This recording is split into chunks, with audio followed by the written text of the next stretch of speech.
Welcome back. Now, the war in Sudan may be overshadowed by conflicts in the Middle East and Ukraine, but there is another reason it rages on under the radar. It is a war rooted in a history of violence with familiar characters in the fray and foreign actors on the sidelines. In part 2 of our Sudan war series, Mitch McCann looks at the state of the conflict and why prospects for peace remain elusive.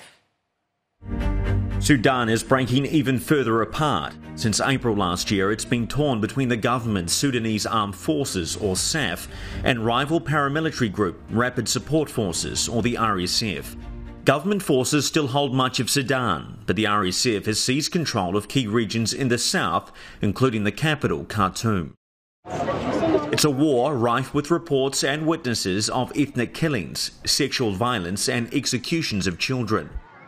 Sudan is no stranger to these atrocities. Its long history of violence includes one of the worst mass killings in modern times, the Darfur genocide. And the commanders fighting each other today are familiar characters from that dark chapter. Abdel Fattah al-Burhan of the SAF and Hemedti of the RSF that emerged from the Janjaweed militia. Targeted ethnic violence, the burning of villages, mass murder and fleeing civilian. That was Darfur 2 decades ago. And now this nightmare is unfolding again. Why? We all know it's because those responsible for the crimes were never forced to answer for them. There are grounds to believe that presently Rome Statute crimes are being committed in Darfur by both the Sudanese Armed Forces and the Rapid Support Forces and affiliated groups. Which is kind of like this. Simon Adams heads up the Centre for Victims of Torture. He says inaction at the United Nations Security Council speaks volumes about where the world stands on Sudan.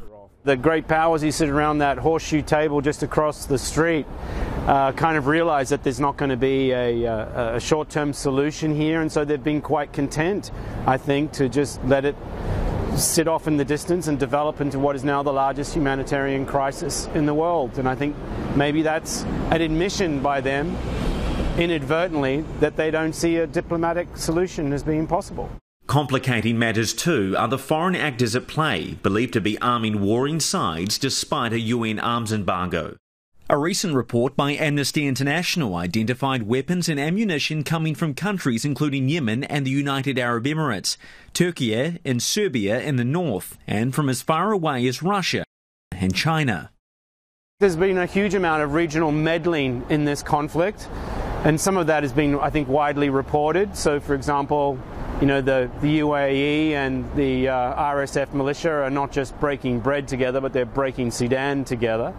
But I think there's other players who have you know, played a very negative role here as well. Sudan has accused the UAE of arming the RSF, while the RSF accuses Egypt of taking part in airstrikes. Iran is also widely reported to be supplying the SAF with weapons and drones.